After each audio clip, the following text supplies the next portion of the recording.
Live from Smitty1.com studios, it's the Fantasy Football Show. Live! Monday through Friday, 7 p.m. Eastern. Take a lap. What is going on, good people? You are watching the Fantasy Football Show. I'm your man, Smitty. We've got news to break down, fantasy football goodness, and you got Smitty a little hangry. I'm looking a little lighter on the camera. I'm looking a little skinnier, I might say. Smitty's down from 224 to 217. Slowly trying to get ripped, but I do look a little thinner. I must say. I'm usually pretty critical, and I'm like, you know what? I'm looking a little skinnier. You almost can't see me unless I turn my head sideways. Larry Fitzgerald in the news talking about Kyler Murray. We keep bringing up Kyler Murray, but guess what? We're going to continue to talk about him because this is going to get worse and worse for him. It's going to get worse and worse for him. Kyler Murray, Juicebox Kyler is up to his old tricks, complaining and crying and wanting this and that, wanting a big fat contract even though he hasn't deserved it or earned it. And Larry Fitzgerald, former great NFL wide receiver, says this about Kyler Murray. He's spoiled, brings his Oklahoma offense to the NFL team, has to catch up great talent. He's never been humbled. Keep working. So what Larry's basically saying is this guy has never been humbled. And this is true. He has been a winner in college. He's done nothing but win everywhere he's gone. This is the most adversity he's ever been faced with, and Kyler Murray is not handling it well. Kyler Murray's piling on bad decision on top of bad decision. Look, Kyler, you haven't won. You haven't earned an extension, bro. You have your fourth year upcoming in 2022. The Cardinals will pick up your fifth year option, bro. You are not only not getting paid this offseason, you are not getting paid next offseason. You're getting paid because you're under contract, but you're not getting any sort of extension or getting the bag, getting your $45 million a year. None of that's happening this offseason, entering your fourth year. None of it is going to happen next offseason unless you win a Super Bowl, take the Cardinals deep into the playoffs, show maturity, do everything we're asking you to do now, change your behavior, and walk into 2023 offseason with a whole different attitude. The Cardinals might be like, hey, we might have to pay out the wazoo for this guy in 2024 if we don't even want to franchise tag him. That's the thing. You can argue, oh, he's earned this, or they had such a great year last year. We crumbled. We fell apart. We were the best team in football for half a season. Then we fell apart. Kyler couldn't do it. Kyler couldn't carry the team by himself. He had to have DeAndre Hopkins, which is understandable from a season-long perspective, but this kid can't even muster up a win or motivate his team to get one win while Hopkins is out. That's not going to work. The Cardinals are not going to pay him. And here is a message from GM Steve Keim, who dropped a number on him right here. Keim says, Keim was, let's see here, what was it? That's just his agent doing his job, speaking to the letter that we've been talking about the last 2 days. The letter of, hey, Kyler, in order for Kyler to come to work, he's going to need a big deal. In order for Kyler to play well and to play to his ultimate high level, Smitty, he's got to be paid more. This is like when I was 17, 18 years old. I walked into one of my boss's offices, one of my first jobs. I was a kid, first time working. Dude says to me, I'll never forget it. This many years later, it sticks with me what he said. He said, let me tell you something about it. Let me tell you a little story about a kid that walked in to my office. Great worker. Never did anything wrong. Amazing kid. Walked into my office and said, hey, boss, if you give me a raise, I'll be able to work this much harder for you. I will do this. I will do that. I can bring this to the table if you pay me more. Kid never did anything wrong. He told me he fired him on the spot. Fired the kid on the spot. Because what the kid had told him was that I'm not doing my best. You're paying me and I'm not giving you my best, and I'm going to threaten you to say, hey, I'll never give you my best unless you pay me. Fired the kid on the spot. That stuck with me. Like this many years later. And this reminds me an awful lot of that. That letter that Kyler Murray wrote was saying, I'll do this, this, and this. I could take you to a potential Super Bowl run, but you got to pay me more. I signed a contract. You guys literally had me through the fourth year coming into 2022, an additional year because we're picking up the option. And we're not paying this kid. We already said, and I'm in Arizona, I'm speaking as a Cardinal fan and an analyst right now. We have already said no to this guy. Why do you think, we had a guy in here last episode, Doug, who I like Doug, I'm not blasting Doug, but Doug was like, he'll get paid, Smitty. He's getting $60 million, Smitty. He's getting paid, you watch. He's not getting paid, Doug. And everybody else out there that's doubting this right here, he is not getting paid because Kyler Murray is writing this letter. Kyler Murray is at this point because he isn't getting paid. These conversations have already been had between Keim and the entire team in Kyler Murray's camp. They've already said no to him. That's why the letter was written. Why people think that this is gonna happen. He's gonna get paid. Quarterbacks are important. I hear that dumb line all the time. People say this. Smitty, quarterbacks are vital. You just can't find good quarterbacks anymore. As if he's not under contract. That would be true if he was a free agent. He's not. He's got one more year left right here, year 4 of his contract. Then an option year, which we surely will pick up. Then we can franchise tag the crier, the crybaby, the juice box quarterback. We can still tag him if we wanted to, if we even wanted him on the roster, if he's a problem at that point. I'm tired of hearing people say he's a quarterback, he needs to be paid. He doesn't need to be paid. He needs to be mature. He needs to be a leader. And maybe if he had shown all of this, what we're talking about, what the Cardinals are requesting of him, be a leader, be a motivator, be a guy that goes back onto the field in the final play of the playoff game instead of crying and saying, I'm not going in. He refused to go in and finish the last couple snaps with his teammates. Refused because he said the Cardinals, not him, not us, the Cardinals embarrassed him. They embarrassed me. He's not a part of we. He doesn't even follow the Cardinals on social media. Some say he never did, which would be worse than unfollowing us because that means he was never committed at all. And in his letter, he talks about commitment and put your money where your mouth is and that actions speak louder than words. Kyler, we couldn't agree more. And you were a crybaby and you need to take accountability. You need to step up. And let me tell you what concerns me about Kyler. Could he walk away and just walk away from the game? Could he say, I'm going to baseball? We've talked about it. Here's what makes me think this is a possibility, and we need to keep a close eye on Kyler the next couple days. Keim says this, or actually this report says, Keim added, where can I, let's see, let me try and highlight this. Let me put a little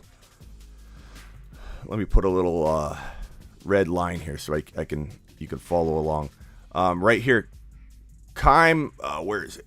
Keim added that the Cardinals will absolutely be picking up the quarterback's 5th-year option.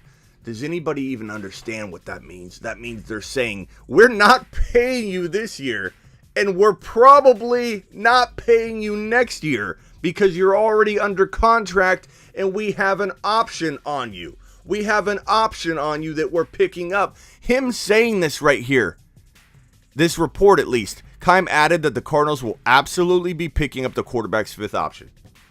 That means you are 100% not getting paid this year, Kyler. 100%. Had you walked out of 2021, the playoff loss, the brutal early exit, not having Hopkins, having injuries all over the defense, if you would have walked out with pride, if you would have walked out as a teammate, if you would have walked out as a really impressive individual and leader, you may have probably nudged the Cardinals in the direction of giving you an extension. And if not, next offseason, especially if you doubled down and did those things in this 2022 upcoming 4th year, you may have gotten your extension, bro, early. But Keim's telling you right here that not only are you not getting paid this year, we're picking up your 5th-year option. And unless things change, you are not getting paid. You don't deserve to get paid. Yeah, you're an exciting quarterback. You're one of the more talented athletic quarterbacks in the league. Athleticism doesn't get you to the big game. It doesn't get you to the big dance. So Kyler Murray, I apologize, pal, but you are looking so far. You're so far from an extension, it's not even funny. And anybody that thinks different isn't paying attention. Saquon Barkley, first of all, I want to thank everybody for being here. Zach, first in the building. Zach, appreciate you.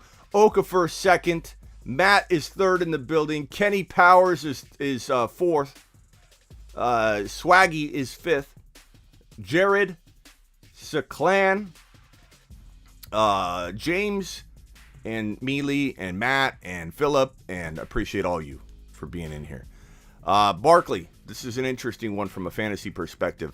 Saquon Barkley, GM of the Giants, had been, I think he said this before too, or he's hinted to it, but I'm open to anything when asked about trading Saquon Barkley.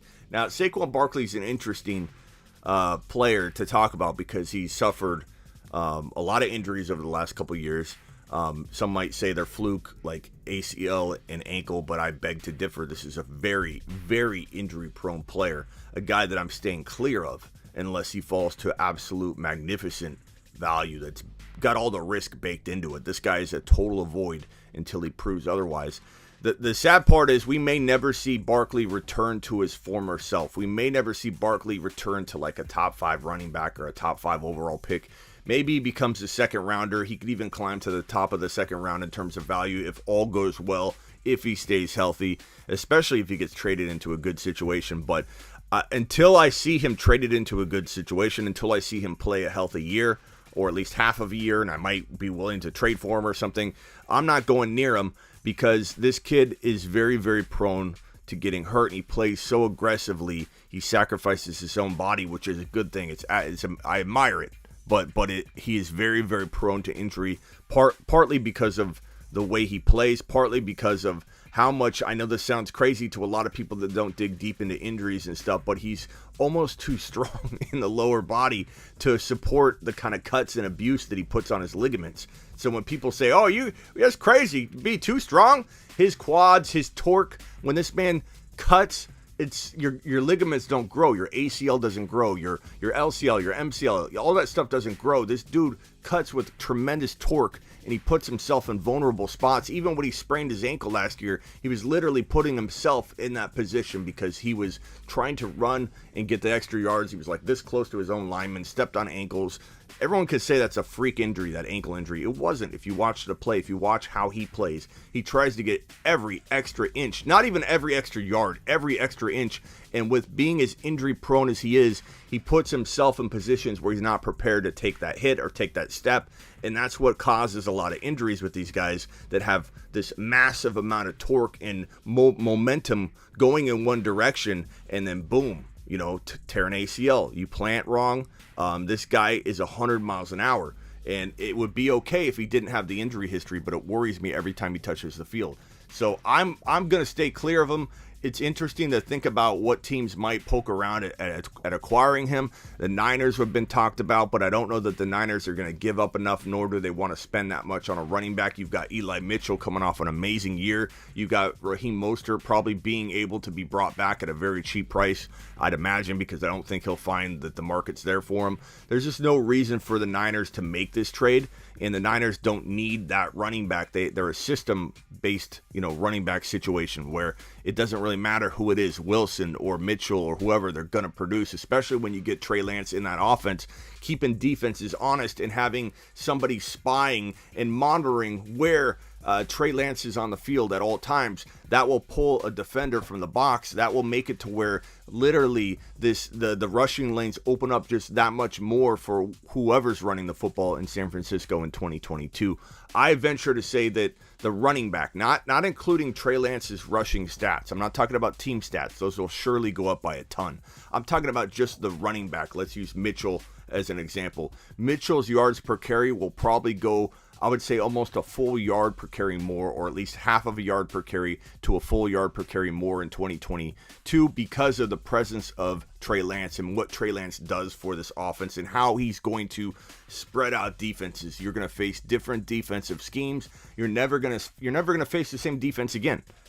You're going to be facing different schemes because of how dynamic Trey Lance is. And if Trey Lance is mobile, you have a spy on this guy at all times. He can run. Debo can run. Debo is going to be an interesting player to watch because everyone's expecting him to kind of fall off a little bit because now they got Trey. They don't necessarily need Debo running the ball, and you got Mitchell doing his own thing, and Trey's now got a cannon. He can throw the ball to Debo downfield. We don't need to use Debo in the backfield is what a lot of Niner fans are thinking, but I have a feeling that just because you might dial back some of Debo's running, he might be even more dynamic in some ways because Trey Lance is on the field. People don't know what's going to come at them. Defenses won't know what's coming their way. They're going to see Trey Lance. They're going to see Debo Samuel. They're going to see Elijah Mitchell.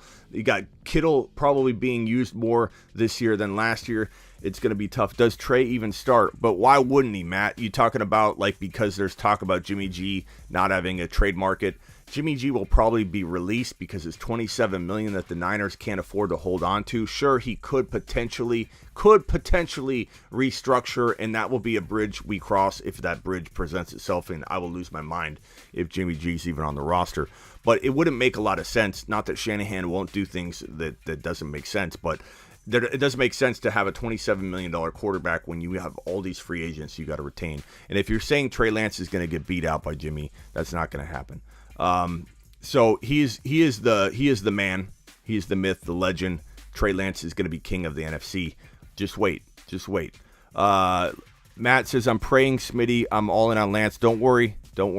Keep the faith. I mean, could Shanahan screw it up? There's that odds percentage that he could. I'm not saying that it's not present, that there's a potential threat that Shanahan could be like, okay, well, restructure Jimmy. Okay, there's a quarterback battle. Okay, we're going to wait on the rookie, possibly, but I'm telling you right now, his job would be called for. People would be protesting in the streets. The Niner community is different on Instagram than it is on Twitter. On Twitter, the whole Niner community hates Jimmy G as the starter. They don't really hate Jimmy G. They love what he did for the locker room, the character building, how he changed the culture in the running back room or the quarterback room and in all the rooms there in San Francisco. But they don't want him as a starter. Twitter does not want him as a starter. If you're on Instagram, you're seeing more of a mixed bag. We like Jimmy. We like Trey. That's not the case in the grand scheme of things. People do not want Jimmy G back.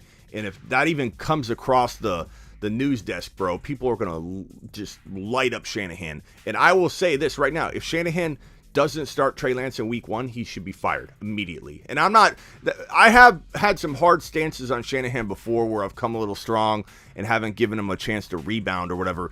Immediately fired. And I know that probably won't happen. I'm saying he should be immediately fired. If he can't see the forest from the trees at this point when it comes to this situation, and he doesn't realize Trey Lance needs to be used now and not sat another year or even another single game, if he doesn't realize that Trey Lance, in order to be successful, has to hit the field week 1 with an offense that is built and catered around him and utilized and practiced with all offseason. You can't walk into week 1 with a Jimmy G built team, a team that's leaned on Jimmy G, blocking for Jimmy G, because blocking for Jimmy G and Trey Lance are two entirely different things, and everything's different. Everything, every facet of the game, the options in every play, everything is practiced different. You cannot prepare for Trey Lance with Jimmy G as the starter. You will be walking into week 2 or 3 or 4 when Trey comes in without the offense being fully prepared. You want the entire offseason to prepare as if Trey's starting so the entire offense can learn all the blocks, everything that needs to go on with a Trey Lance-led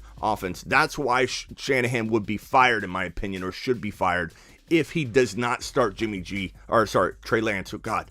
Trey Lance in week 1, and he doesn't get rid of Jimmy G. And even if he kept Jimmy G on the roster, I would say he needs to go because he doesn't understand the big picture. He doesn't believe in the big picture, and you need a coach in there that's going to believe in the kid that is taken number 3 overall. He is the future, and you're refusing to move on to him, and you don't even have a good option that you're hanging on to. It's not like you got 2 good quarterbacks, and you're like, let's keep the kid on the bench. You're literally benching him for a bottom 7 quarterback in the NFL. Bottom 7. He's a bottom 7 quarterback. That's not going to happen. Jimmy G is going to be sent packing. It's not going to happen. Lance is the guy. Don't get me worked up. I'm hangry. I'm hangry, Matt. I haven't eaten yet today. I'm dropping the LBs like butter. They're melting off. And in that, my patience is melting off too, Matt. You get me excited for no reason, Matt. Okay. I've dropped from 224 to 217 already. I'm just melting the LBs off, just melting them off. I'm melting them. I'm shedding LBs like Javonte Williams sheds tacklers.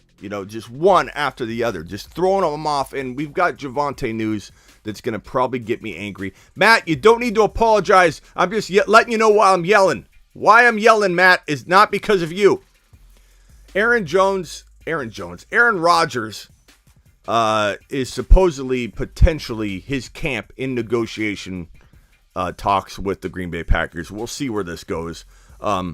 This could be them just trying to give him his option. Like, that doesn't mean that Aaron Rodgers has selected the Green Bay Packers as his 2022 destination, like where he's going to finish his career. He hasn't necessarily decided, but in this, people have to understand there's a couple different layers to this kind of decision that Rodgers is making. He has to make a decision, but he needs to know what the potential option is. You can't just go, yeah, I'm returning to the Green Bay Packers. Oh, you're not giving me a contract extension? Never mind, I'm retiring. You know what I mean? He has to have everything mapped out. Okay, if I was to go elsewhere, where would you send me? And if I want to stay, what's the contract look like? What is the game plan? Are you getting me talent? Are you bringing in a wide receiver? Are you drafting a wide receiver? Am I going to be part of the draft process? Will you allow me to have major input in saying I want this pass catcher drafted and brought in? All that's going to be talked about. Then when he has everything that he needs, he can make his decision. People just run and jump to conclusions saying, because this is being talked about, that he's already coming back. How can you come back without it all mapped out? He needs to know what he's looking at. So we'll have more information on that, but that doesn't mean anything specific other than it is an option he's looking at. So when I say 0% going back to Green Bay a month ago, that clearly has changed. Take a lap on me. But what I didn't factor in is the Davante Adams love that this man has, and that he's literally, I think a lot of what he wants to do is dependent on Davante Adams, which is awesome, but it also threw me for a loop because this guy has shown no signs of wanting to return all offseason long. Last year, practically held out, practically retired to make sure that they're taking a year off his contract because he didn't want to return. Now it's like, I would say 40% chance of him returning to Green Bay, 40% chance of playing elsewhere, and the rest of it probably retirement. So that's where I think we're at with Aaron Rodgers, but more to come. Stay tuned. Ryan Fitzpatrick will probably stay ready for snaps in 2022, meaning he's not going to necessarily retire. He's just going to hold off. I think Ryan Fitzpatrick would be better than Jimmy G. I think Ryan Fitzpatrick with a rookie, paired with a rookie, would be great in Pittsburgh. Or potentially, I would say Washington, but they clearly are not going that route.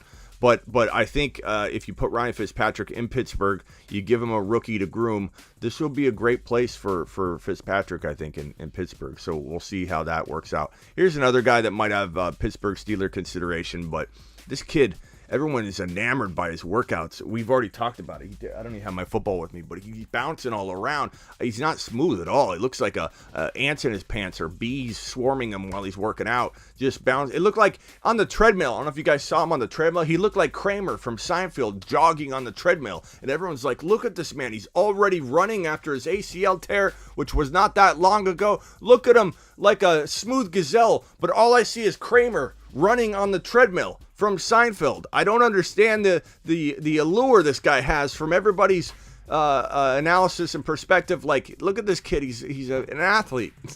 I don't. Do I have goggles on, or does everybody else have Jameis Winston goggles on? I don't see an athlete when I see this guy running and working out. He's bouncing all over the place. But Winston could definitely find a home in Pittsburgh. Washington.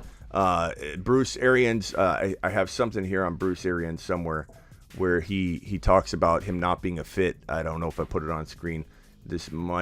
No, that's not it. I don't know if I have it on screen. But Bruce Arians basically said that Winston wouldn't be the best fit in Tampa. And so that's probably not going to happen, Tampa Bay. But he would be a better option than Jimmy G.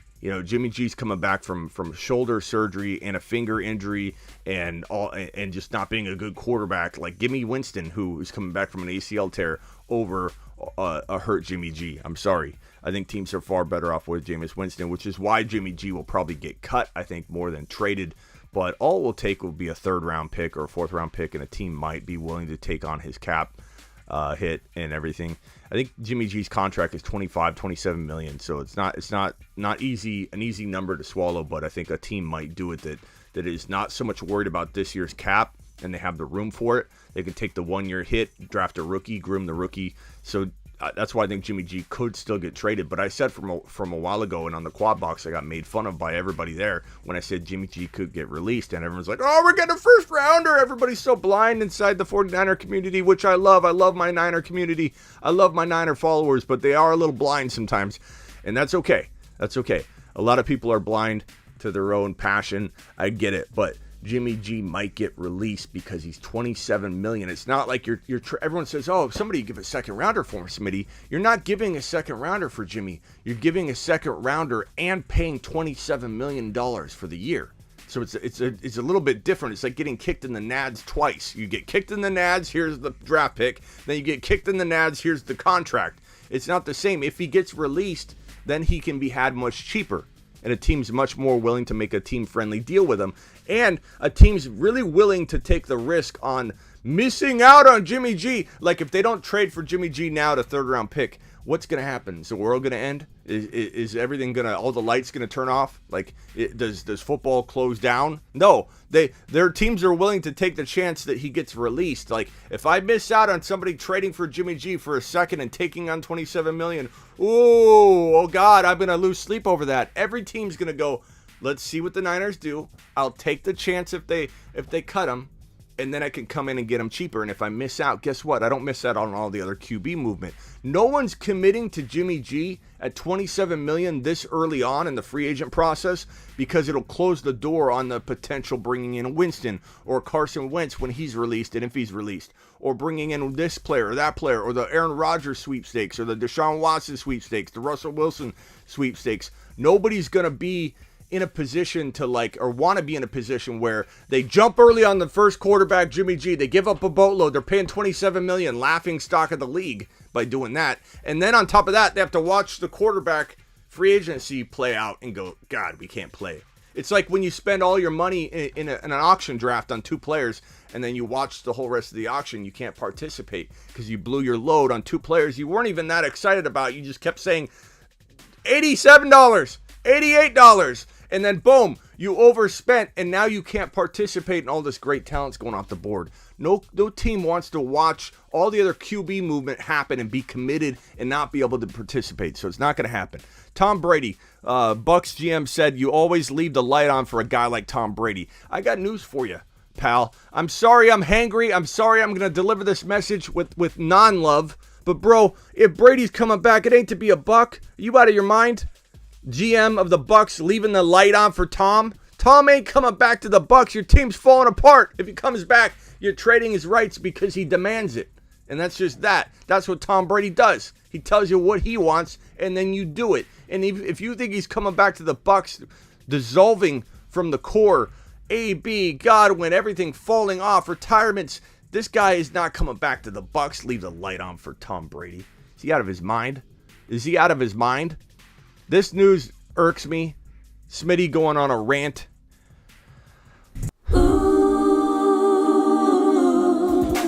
Time for a Smitty rant.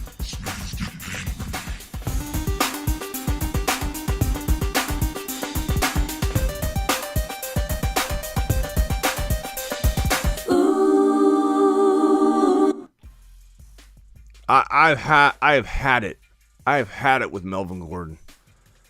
And this news right here, GM George Patton said, I've been really good in good discussions with Melvin. I think I'd like to have Melvin Gordon back. This is driving fantasy football owners up the wall. Like, what do we got to endure? Another season of Melvin Gordon vulturing touches? Like, you got to think, okay, even if this happens, I don't know that Melvin Gordon's going to threaten Javonte. Like let's not overreact. And in some ways, maybe this makes him cheaper, and this could be a blessing in disguise. I don't really fully know how I want to digest this content here and this news report. But if Melvin Gordon comes back, we're all going to have a sense of frustration just come over us. And I'll be more hangry than I'm hangry now. I'll be upset. You'll be upset. But maybe he drops in value and we're able to get him at 10 overall instead of having to pay 3 or 4. Because if Melvin Gordon's officially gone, this guy Javonte Williams is going to, 3 to 5 overall. 3 to 5 overall. And we just got to hope this is like GM talk. He doesn't talking out through his rear end. We don't know. But Melvin Gordon, I'm hoping, gets an offer that's better elsewhere because he still proved pretty productive last year. A team like the Arizona Cardinals, maybe we take one for the team and we bring him in to keep him away from Denver. I don't know. But this kid should be able to get a pretty decent deal. Like, I don't think that Denver's going to offer him enough money to bring him back if another team's offering a good amount. But let's let this guy go, okay? Let Melvin Gordon go. Don't bring him back into this situation and make it frustrating for us fantasy owners. And just like, sometimes I scratch my head. You know, I feel like, and a lot of people outside of fantasy communities laugh at the statement, but I feel like sometimes fantasy football minds are better than sometimes NFL coaching minds. I feel like because we see the big picture, because we're looking at how a player's going to produce and what kind of stats and output we're looking at, I feel like we look at what's the best option to productivity, whereas a coach is making decisions based on other things, other intangible things that don't make a whole lot of sense sometimes. Like, oh, we'll use Javonte and Melvin Gordon because Melvin Gordon's been pretty productive and we'll just give him the football. Or, he's been here for a while, he's a veteran, and we're gonna want to feed him the ball. Like, fantasy football minds look at one thing. We're not biased in terms of like things like loyalty and veterans and shit like that. We don't do that. Look at me swearing on my own show. I'm really hangry, aren't I? I'm really hangry. I can't even hold back the S-bomb. It drives me nuts. It drives me nuts that a coach can't see that his offense is going to explode. Or, I know this is the GM. The GM can't see that the offense is going to explode under Javonte Williams getting a full boatload workload. Give him the full load. Give Javonte the full load if you want to win. The guy's going to get you 140 yards and a touchdown almost every single game. And you want to bring back this guy that's going to weigh down the offense? It just makes me completely irate that fantasy minds, at least I think some fantasy minds, they understand the bigger picture better than a stupid coach or GM. I don't get it. I don't get it at all. I don't get how a person, a human being that's breathing, can look at this situation and be like, hey, Javonte, best running back in the league in terms of breaking tackles, and he only got half the work. Looked phenomenal. Look at JT. Look at how good the Colts are. Unleashing a beast, and JT and Javonte play very similar. Let's bring back Melvin Gordon. I know. Let's bring back Melvin Gordon. That'd be a fantastic idea. I think it'd be great. Why not? Why not take away some from Javonte? Why not? Let's not let Javonte loose. I don't know. I just feel like if we had JT, we'd bring in Gordon too. Like, why don't the Colts bring in Gordon? Why don't the Colts share carries? Because they understand what they have. What is Denver doing? What is Denver doing? I don't understand. This better be fake news. It better be stupid GM talk. And we better hear coaching and Elway and everybody going, that he had a couple drinks. Don't listen to him. He loves Melvin. We're not bringing Melvin back. But how much pull does the GM have?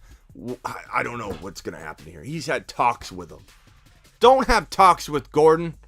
Don't have talks. We need to sabotage this. We need to call Denver. Hello, this is Melvin Gordon. You can shove it. You can shove it. Your discussions, you and I in our discussions are crap. I lied to you. You're a punk. I don't want to play for you. Melvin Gordon out. That's what we need to do. We need to sabotage this from the jump. There's no way we want Melvin Gordon taking carries away from our boy Javonte. Absolute stupidity to the max. next piece of news. I don't even know where I'm going next with this. We got voicemails next. If you guys want to drop a voicemail, you know where to find me. It's voicemail time. Drop a voicemail at the Fantasy Football Show on the gram. Tell your grandma. He'll punch you in the throat.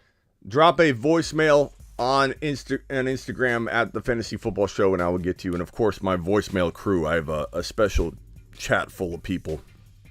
If you want to be in it, DM me on IG and tell me, put me in the voicemail group, Smitty, because these guys I go to every day. I go to the chat of 30 people, and their voicemails are just piled up. And that's where a majority of them come from. I do search outside. Once I exhaust all those, I do look for random DMs like you just saw the ad for. Go drop me a random DM. All right, let's see here. Jimmy G will undergo shoulder surgery. We already talked enough about this guy. Don't worry about Jimmy G. Okay, don't get me worked up. Cowboys executive vice president Stephen Jones said Ezekiel Elliott is going to be here. They kind of have to. They're going to have to stick with him. There's some kind of cap hit too that happens, or some kind of guaranteed money that happens very soon. They're not gonna move on for Zeke unless someone offers something, which I don't know if it's going to be a nice like contractual thing to take on. So Zeke's probably going to be in Dallas for 2022. I definitely count on that, and I think he has some appeal because if you can get him, like let's say you go wide receiver, quarterback. Like, let's say you go Jamar Chase, and then you draft, I don't know. Let's say you go Jamar Chase, and let's say Tyreek Hill falls, because sometimes he falls into the second round. You go wide receiver. You can pair Pollard and Zeke together at a later running back 1, running back 2, like, value package. And it makes sense. I'm not saying I think Elliott's going to last the whole year. And I think Pollard is going to be hampered by a healthy Elliott. If he's healthy, they're both going to take from each other, and it's going to make them both kind of a little bit lesser fantasy options. But I think that if you're in a bind and you're going to go cheap running back 1 and cheap running back 2 shopping, it's not a bad idea to grab this guy if he falls to the 4th round, and you're grabbing him as your running back 1/2, and then you grab Pollard, and then you've got this guaranteed running back production. Maybe it's diluted and they hurt each other some weeks in the beginning. But like if Elliott were to go down or Pollard were to go down, you'd have yourself a top 15 to top 20 overall player. So it's not a bad move if you want an exciting, cheap, very talented duo that costs you nothing more than like a 4th and whatever Pollard's value is going to be. So if Elliott falls to the 4th round or whatever, then that's good value. So that's my take on Elliott. He's definitely has more carries than any running back that's active in the NFL space. So the dude's going to drop off. He already started to drop off, but he might have a couple games in him. He might do okay at times. And again, 4th round value paired with Pollard is not a bad idea. This next one is Rondale Moore. We're going back to the Cardinals here. Rondale Moore, Cliff Kingsbury said Rondale Moore will be a much bigger part of the 2022 offense. He better be, because this is where people say Kingsbury should be gone. A lot of people do.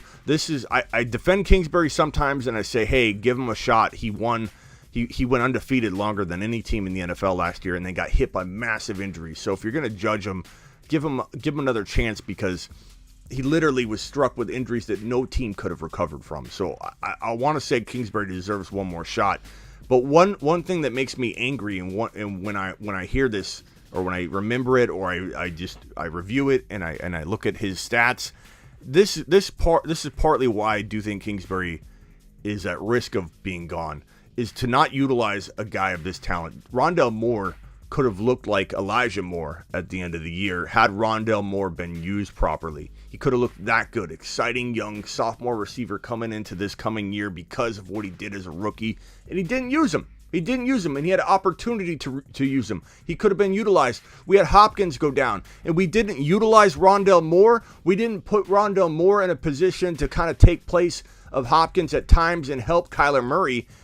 And as hard as I am on Kyler Murray, he needed Rondale Moore, and Kingsbury didn't deliver. So this kid is going to be absolutely amazing if he's leaned on. This kid can bench press more than some linemen, and he can out squat most of the NFL linemen in the entire National Football League. He can out-squat them. This kid is a phenomenal talent, smart kid. I think he got his 4-year degree in 2 years. It was unbelievable. Just a really, really smart, intelligent kid that understands and can absorb. And he could have taken on the responsibility if Kingsbury wanted to give him it, and Kingsbury didn't. So this kid right here is an exciting fantasy asset to look at in the coming weeks and months, given where you could probably get him in a draft. And with Kirk probably gone, he's going to have a big role. So get ready. This is that report I was talking about. Bruce Arians said Jameis Winston not the best thing for the offense. So, one more. Almost forgot about Baker. He's so forgettable. I almost forgot about Baker. I don't think there's any reason Baker can't rebound. Looks like the Browns are looking at keeping him and running it back in 2022. Baker's not it. And the one thing about the negativity around Baker right now, it's one thing to be like, I'm going to use the negativity and it's going to drive me. Okay, I'll use the negativity and it's going to drive me. But Elijah Moore over Rondale, of course, Swaggy, of course. But Rondale Moore should have been in the conversation of, wow, look at how he rebounded in the second half of the season. He's going to be an amazing sophomore. Of course, we like Elijah Moore more. I loved Elijah Moore walking into 2021. I had him on a huge. I had him ranked probably higher than most analysts out there. And I came to a point during the year where I said, maybe Elijah Moore, maybe I was wrong. He's not doing what I thought he would do. And then he blew up. Love Elijah Moore. But don't discredit Rondale Moore of being a really big breakout candidate. As for Baker, the thing about these negative situations is sometimes you could be like, okay, I'm going to let the negativity and doubt drive me. But this is a different kind of doubt. This is like a collapsing, you can't like stop the momentum of all of the stuff collapsing around you type of doubt. He's doubted in his own stadium. He's doubted by his own fan base. Probably has some doubt by his own players. And it's going to be hard for him to rebound in this situation, in my opinion. Then the injury, now he's got to rehab from that and get right. I just don't see him getting out of this the way that he might envision, and this will be bad for the Browns. I think the Browns have a pretty bad year overall. So I feel bad for Browns fans. I don't think you're going to have a good season. Same thing about Kyler. Some people will say, oh, yeah, negativity motivates you. Kyler's situation is like a cloud of heavy doubt by everybody. And I rank Kyler lower than most analysts out there. You'll find Kyler Murray ranked lower than anybody's rankings probably in the fantasy industry. Or at least I'm right there at the bottom in terms of where I rank this kid. And I have him in the 6 to 8, 6 to 9 range. I'm not saying he can't be 6, but I'm saying you need to prepare for a total collapse. You need to be prepared for a Kyler Murray not being what you thought he was going to be, because this situation is very heavy and very negative, and there's a lot of doubt going on, self-doubt, teams doubting him, fan bases doubting him. He's going to get booed. People are not going to be happy with Kyler Murray. They're going to call him a crybaby. He's going to get hit in the news and the media hard. It's hard to sometimes overcome that when it comes as heavy as it's going to come in the way that it's going to come for both Baker and for Kyler, but specifically Kyler. So if I rank Kyler 6 to 9, like I literally fluctuate where I drop him to 8, in my quarterback rankings, and people are like, are you out of your mind? Kyler Murray that low? This is going to be a really tough mental season for him. Very, very tough. If he even return, there's a threat that he could walk away. This letter that Kyler Murray had his agent write is so demanding. It's like a ransom letter, and he's basically saying, do this or else. Like when I rank Kyler 7 or 8 on my quarterback rankings, and he walks away, how is that going to be? It's going to be pretty fitting, won't it? So there's a lot of threat going on. Voicemails. Let's hit them. Hey, Smitty. Happy Monday. It's Tariq. Hope everything's going well, pal. I wanted to ask your thoughts on Jameis Winston. If he, in fact, comes back to the Saints in 2022 at full strength and a healthy MT, what do you think MT's value is going to look like? Is he like a second to third round, fourth round pick on an auction or a redraft? Thanks, pal. MT is like a 5th rounder to me. I don't think I spend anything higher than a 4th. I wouldn't spend a 4th round pick. I may if you see him in action looking great, but MT's like a 5th rounder to me. Until MT proves himself, there's no way I'm spending a 3rd or probably a 4th rounder. I could see getting behind 4th round if I was excited for any particular reason. Winston, I don't know if Winston's even the best quarterback for him, because what if he doesn't stay healthy? Like Winston's a tough time staying healthy, and if he's the main quarterback, what happens once he goes down? So I don't know. I don't know if I like that option for either of them, and I don't know that I trust Mike Thomas at all. Hey, Smitty, it's Tanner. I was just trying to get your thoughts on Gronk. Do you think he retires? Do you think he plays? Do you think he ends up at the Bills? What are your thoughts there? Thanks, brother. Yeah, I think he wants to go to the Bengals. Number one, he's mentioned wanting to play with Joey B. The Cardinals have been brought up, and I think that'd be a really good spot. We're going to probably lose Zach Ertz, so I think Gronk going to the Cardinals would be second. In either spot, he'd be pretty good. He's going to be hurt, though, a lot. Hey, Smitty, it's Tariq. What's your thoughts on the Broncos GM having consideration bringing back Melvin Gordon to the fold in 2022?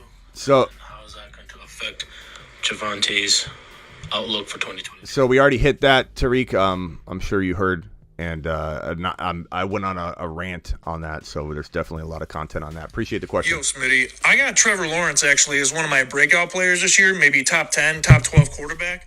I'm not crazy to think that, or what's your thoughts on Trevor Lawrence this year? I really think he got screwed last year with Urban Meyer as his coach. I don't think he got any coaching help at all. I think Doug Peterson's a Super Bowl winning coach. He's going to really help him out. Travis Etienne, people are high on him. DJ Shark is back, and he's been the best quarterback prospect. Cut off. Oh, yeah. Question got cut off. He said, basically, is Lawrence a breakout player? Absolutely. Absolutely. We knew there was going to be a reset year for him, that Urban Meyer was going to be a mistake and a disaster and a debacle and a collapse there and just a wasted year, a purgatory year. But I do like Lawrence. I think that the offense needs some weapons, but ETN, if utilized properly, Doug Peterson is notorious. Guaranteed running back by committee coach normally.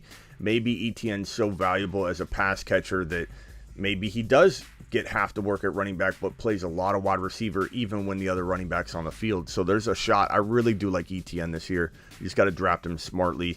But yeah, Lawrence could definitely be a breakout candidate and definitely has top 6 quarterback potential for dynasty in the future. You just want to buy him cheaper than that. The Giants are ready to trade Barkley. What is the best landing spot for him, Spitty? Spitty? Spitty. He recorrects himself. What did you call me at the end of this one? Spot for him, Spitty. Spitty? Spitty? Spitty. Smitty. Okay. The Bruce. That's the Bruce, by the way. Bruce, we love you. We love you, the Bruce. We talked about this already, too. Great questions. Best landing spot? Man. That's a tough question. If we look at the NFL teams, let's take a look at everybody. I'm just going to pull up every division. So Buffalo. I mean, heck, Buffalo might not be a bad landing spot for Saquon. I mean, they need a running back. In Singletary, while he had good touchdown production, he was 2 point something yards per carry. So Singletary isn't exactly the answer, but they use Singletary enough to make me think, okay, maybe they would use a running back enough. So I think Buffalo might be the best location. Miami could be interesting. McDaniel, what he does with running backs, but I do want Gaskin to do well, so I'm not necessarily sold on that. New York Jets, you know what? As much as I like Michael Carter, it would be interesting, but it'd give them a weapon. And the Jets are maybe a year and a half away from turning into a different team. I'm telling you, just like everybody laughed at the Bengals a year and a half ago, laughed at them. The Jets could turn it around rather quickly. It might not be this year, but they could be a year and a half away from being a Bengal type team. The Jets could really turn it around. They got a lot of talent. Zach Wilson could turn out to be every bit as good as we thought he could have been. He had a rough year at times, but I definitely like him. Where's Mike White going? Can we get Mike White a starting job? Can we get Mike White to Pittsburgh, please? Can we get Mike White to Arizona? I would trade Kyler Murray for one of the best defensive players in football. Bring in a defensive genius, okay? A gem. Bring in a defensive gem, a massive player name for Kyler Murray, and then bring Mike White in. I'm telling you, I'm all for it. I'm here for it. I don't care about what everybody thinks that I don't believe in him anymore. He didn't get a shot. He didn't get a proper shot. Bengals, nope. Got Mixon. Steelers, nope. Cleveland Browns, no way. Baltimore Ravens, probably not. Tennessee Titans, no way. Indianapolis Colts, no way. Houston Texans, I mean, it's possible, but why would he want to go there? Jacksonville Jaguars, ETN should be the guy. It wouldn't surprise me if Peterson wanted a committee, though. But no, probably not going to happen. Although they need talent, ETN's going to play a lot of wide receiver, too. So it's a possibility. And I don't know about cap space. I'm just telling you, like, preferable landing spots from a fantasy perspective. KC, no. Raiders, no. Chargers, no. Broncos, hell no. Dallas Cowboys, no. Eagles, no. I mean, possible, but no. Washington football team, no. Stay with the Giants, probably. Green Bay Packers, no. Minnesota Vikings, no way. Bears, no way. Detroit Lions, no way. Please don't. Give Swift the opportunity finally. Tampa Bay Bucks, I mean, it's possible, but probably not. They're in rebuild mode. They're not going to go after Barkley. I mean, Barkley's young enough. Most people would think of him as still got a lot left. But New Orleans Saints, no. I mean, hey, maybe if they don't have Kamara, if they release Kamara, if the situation gets bad to where they release him, and people can laugh at that. But if his situation gets really bad, which we haven't heard anything in a while, that a team can get out of his contract. Carolina, no. Rams, no. Cardinals, I mean, I don't think they do it, but they have a need for it. I mean, imagine Saquon Barkley in a Cardinal uniform. That would be fitting, given that Adrian Peterson came here, Emmitt Smith came here, DeAndre Hopkins, Kurt Warner. Like, this, it's crazy to think how many people come and play the final years of their career in the Arizona Cardinal uniform. So Cardinals losing Connor, maybe. San Francisco 49ers, potentially. And the Seahawks, I mean, I guess that's a possibility. So those would be all the locations, bro. What's up, Smitty? It's your boy D. Hopefully having a good Tuesday. What's up, Danny? My question today is, what are your thoughts on Darnell Mooney and how you think he's going to perform in this upcoming season, both in redraft and in Dynasty? I have him on my Dynasty team, and I got to be honest, I'm pretty excited about him. Just let me know, man.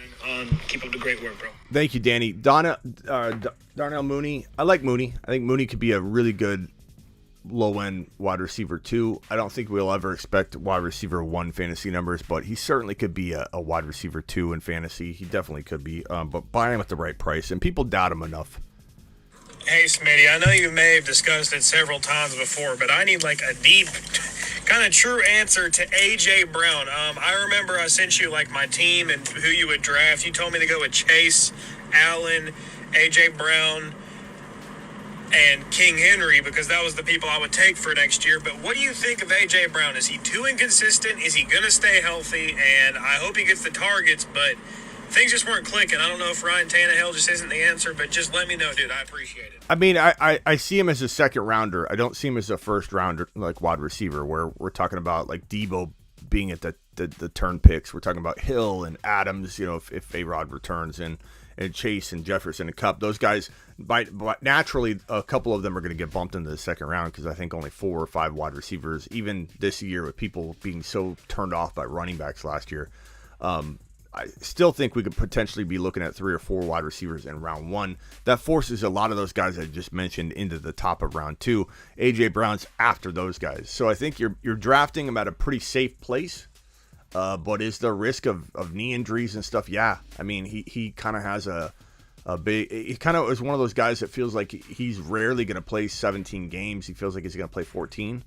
But I do like him in the second round. And if you pair him with whoever your wide receiver is that's going to replace him when A.J. Brown does miss games, you're still looking at a top 7 wide receiver probably. So I still draft him in that late second round or even middle to late second round, depending on how the wide receivers fall off the board. But he's after all those names I just mentioned, even D. Adams. In a dynasty, I'd probably take, I don't know, it depends on my build. If I'm building for the now in dynasty, I might take Adams over him. But that's only if I'm in like now mode. A lot depends on how you're thinking when you're building. Okay, Terry with the last question. I think Terry McLaurin's going to be a top 5 wide receiver this year. Yeah, I think he definitely could be if he gets a quarterback. If he doesn't get a quarterback, it's going to be more of the same. Great player, crappy situation outside the top 10. But if he gets like an Aaron Rodgers, a Wilson, a Watson, which might be hard at this point to imagine because Aaron Rodgers, I don't know if that's a likely possibility. Watson situation, we don't know anything on. Wilson's probably not getting traded there, but he could. It's still a small chance. If he got one of those quarterbacks, top 5 to 10 wide receiver, McLaurin's that good. He should be traded for in Dynasty, but without a quarterback, it is hard to imagine it getting there. Appreciate everybody in the chat. Jerry, appreciate you, pal. Appreciate Kenny, Hunar, Frank, Hazelnut, Cliff, Terry, Silver is doing his thing as a mod, as he's crushing it. Thank you, Silver. Mike White. Appreciate everybody. Hendricks, Swaggy, Spacula, Mike, everybody else in here. I can't name all of you, but appreciate you. Please hit the thumbs up on the way out the door. Please subscribe if you're new. Tell your grandma. Tell everybody. Send the link out to somebody today. If everybody in here, all 45 to 55 of you that popping in and out, if every one of you could just send the link to somebody, a buddy, a coworker that plays football, that maybe he's not in your most competitive league. Like do your boy Smitty a solid. If everybody could send out the link to somebody, go check out this show. You're gonna absolutely love it. I would appreciate it. Thank you all. Subscribe if you're new, and leave a comment for goodness sakes. I'll literally respond to everyone's comment in this video. It starts off with 0 comments. I'll comment to everybody's comment within the next 12 to 24 hours. So drop a question. There's Dougie. Later, Smitty. Don't forget Murray is 6.